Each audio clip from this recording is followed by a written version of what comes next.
Good morning. मैं वंदना शर्मा, सहआचार्य अर्थशास्त्र, government college Ratangarh. Last class में कर की दर के आधार पर वर्गीकरण के अनुपातिक कर देखा था। आज अपन देखेंगे प्रगतिशील कर। प्रगतिशील कर वह कर है जिसकी दर आय में वृद्धि के साथ साथ बढ़ती है। इस प्रकार की प्रणाली में कम आय वाले व्यक्तियों पर कम दर से और अधिक आय वाले व्यक्तियों पर अधिक दर से कर लगाया जाता है। इस कर प्रणाली में विभिन्न आय वर्गों को व्यक्तियों के कुछ सामान्य वर्गों को विभाजित कर दिया जाता है। इन्हीं वर्गों के अनुसार कर की दर निश्चित कर दी जाती है। इसका एक काल्पनिक उदाहरण देखेंगे। 5,000 रुपये तक की आय पे कुछ भी दर नहीं लिया जाता है। 5,001 रुपये से 10,000 रुपये तक की आय वालों से 10% की दर से, 1,001 रुपये से 15,000 रुपये तक की आय वालों से 15% की दर से, 15,001 से 25,000 रुपये तक की आय वालों से 20% की दर से कर वसूल किया जाता है। ये इसका एक काल्पनिक उदाहरण है। इसी प्रकार से आगे भी कंटिन्यू कर सकते हैं।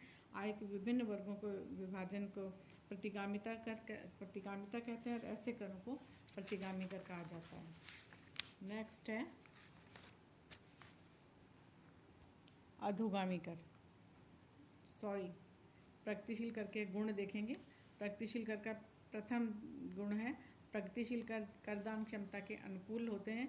डाल्टन ने कहा है कि अधिकतम भार अधिक चौड़ी पीठ पर डालना चाहिए। प्रगतिशील कर नेक्स्ट है प्रगतिशील कर न्यायपूर्ण होते हैं। करों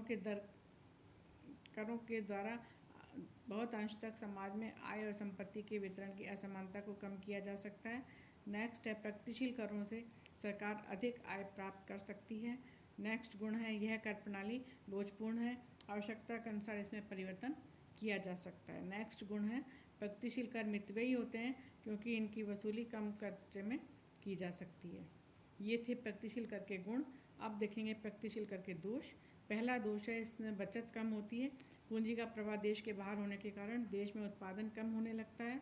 नेक्स्ट गुण दोष है इनका आधार गलत है। आय की सीमांत उपयोगिता सभी व्यक्तियों के लिए एक समान नहीं होती है। आय की सीमांत उपयोगिता सभी व्यक्तियों के लिए अलग अलग होती है। नेक्स्ट है इन करों का निर्धारण मनमाने ढंग से किया जाता है जिससे ये अन्याय की संभावना अधिक रहती है। नेक्स्ट दोष है प्रगतिशील करों के द्वारा उन लोगों को सज़ा मिलती है जो ईमानदार और मेहनती होते हैं और अपव्यय कम होते हैं, धन संचय करते हैं। जो लोग अपव्यय करते हैं देश अथवा बेरोजगार होते हैं उन्हें कर नहीं देना पड़ता है। इस प्रकार JS मिल ने इसको प्रगतिशील कर को अन्यायपूर्ण कर कहा है। फिर नेक्स्ट है प्रतिगामी कर। यह प्रगतिशील कर के ठीक विपरीत होते हैं। इस कर प्रणाली में आय में वृद्धि के साथ साथ कर की दर कम होती जाती है। इस कर प्रणाली में कर का भार निर्धनों पर धनिकों की तुलना में अधिक पड़ता है। यह प्रणाली न्यायपूर्ण नहीं है। इस आय और धन की असमानता को बढ़ावा मिलता है। वर्तमान समय में इस कर प्रणाली का कोई महत्व नहीं है। नेक्स्ट है अधोगामी कर। इस कर प्रणाली में प्रगतिशील कर और अनुपातिक कर दोनों ही कर की विशेषताएं पाई जाती हैं। यह कर प्रणाली में कर दर निश्चित सीमा तक आय में वृद्धि के साथ साथ बढ़ती है, परंतु निश्चित सीमा के बाद कर की दर अनुपातिक हो जाती है। यह कर प्रणाली व्यवहारिक दृष्टि से महत्वपूर्ण नहीं है। इन सभी करों का एक काल्पनिक उदाहरण देखेंगे, वो इस प्रकार है। आय का स्तर अनुपातिक कर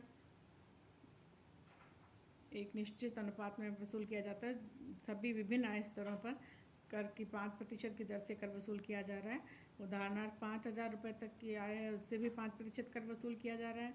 5,001 से 10,000 तक की आय वालों से भी 5% की दर से कर लिया जा रहा है। 10,001 से 15,000 रुपये तक की आय वालों से भी 5% कर लिया जा रहा है।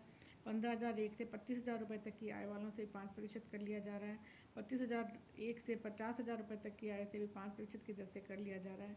50,000 रुपये से अधिक वालों से भी 5% कर लिया जा रहा है। इस प्रकार हम देख रहे हैं कि अनुपातिक कर में कर की दर स्थिर रहती है, चाहे आय का स्तर कोई भी क्यों ना हो। फिर नेक्स्ट है प्रगतिशील कर। इसमें जैसे जैसे आय का स्तर बढ़ता है वैसे वैसे कर की दर भी बढ़ती है। 5,000 रुपये तक की इनकम वाले से 5% की दर से कर लिया जा रहा है।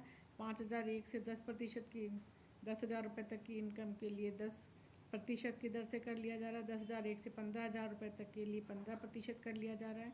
15,001 से 25,000 तक की इनकम से 25% की दर से कर लिया जा रहा है। 25,001 से 50,000 रुपये तक की इनकम के लिए 35% की दर से कर लिया जा रहा है।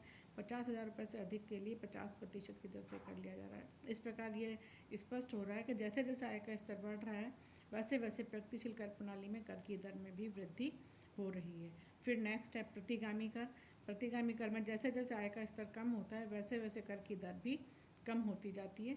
5,000 रुपये तक की आय से 7% की दर से कर लिया जा रहा है। 5,001 से 10,000 रुपये तक की इनकम से 6% की दर से कर लिया जा रहा है।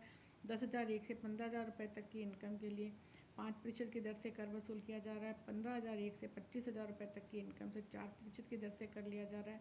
25,001 से 50,000 रुपये तक की इनकम के लिए 3% की दर से कर लिया जा रहा है। 50,000 रुपये तक की से अधिक वालों से 2% की दर से कर लिया जा रहा है। इस प्रकार जैसे जैसे आय का स्तर बढ़ रहा है वैसे वैसे प्रतिगामी कर में आय का कर की दर में भी कमी आ रही है। फिर नेक्स्ट उदाहरण है अधोगामी कर।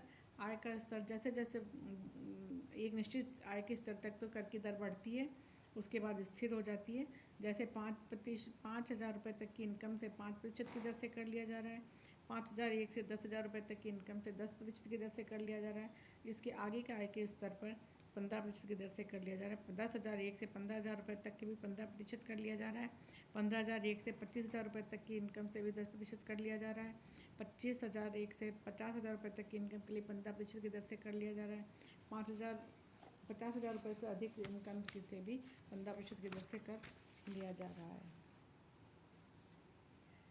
फिर नेक्स्ट कर का दर का विभाजन है कर निर्धारण का आधार। इसमें पहला है विशिष्ट कर। जब किसी वस्तु की वजन, इकाई या परिमाण के अनुसार कर लगाया जाता है तो इसे विशिष्ट कर या मात्रा अनुसार कर कहते हैं। जैसे गेहूं पर प्रति व्यक्ति, गेहूं पर प्रति क्विंटल, कपड़े पर प्रति मीटर के हिसाब से उत्पादन कर लगाया जाना। यह कर सुविधाजनक होते हैं क्योंकि इनका लगाना और उनको एकत्र करना दोनों ही सरल होते हैं। यह कर न्याय के सिद्धांत के विपरीत है क्योंकि अमीर और गरीब दोनों पर इसका समान रूप से भार पड़ता है। ये था विशिष्ट कर। नेक्स्ट है मूल्यानुसार कर। यह कर वस्तु के मूल्य के आधार पर लगाया जाता है। इन करों का भार अमीरों पर अधिक पड़ता है। इस कर की लगाने से थोड़ी कठिनाई यह आती है कि यह तय करना मुश्किल हो जाता है कि कर मूल्य थोक के आधार पर लगाया जाए या फुटकर मूल्यों के आधार पर लगाया जाए। मूल्यानुसार करों का निर्धारण बीजक मूल्यों के आधार पर किया जाता है। व्यापारी वर्ग कम मूल्यों के बीजक तैयार करके कर की चोरी करते हैं। फिर नेक्स्ट है व्यक्तिगत कर। जब कर प्रति व्यक्ति एक निश्चित आधार पर वसूल किया जाता है तो इसे व्यक्तिगत कर कहते हैं। दर्शनीय स्थानों पर प्रवेश करने के लिए जो शुल्क देना पड़ता है वह इसी श्रेणी में आता है। इसे टोल टैक्स या चुंगी टैक्स भी कहते हैं। मनोरंजन कर इसका एक अच्छा उदाहरण है।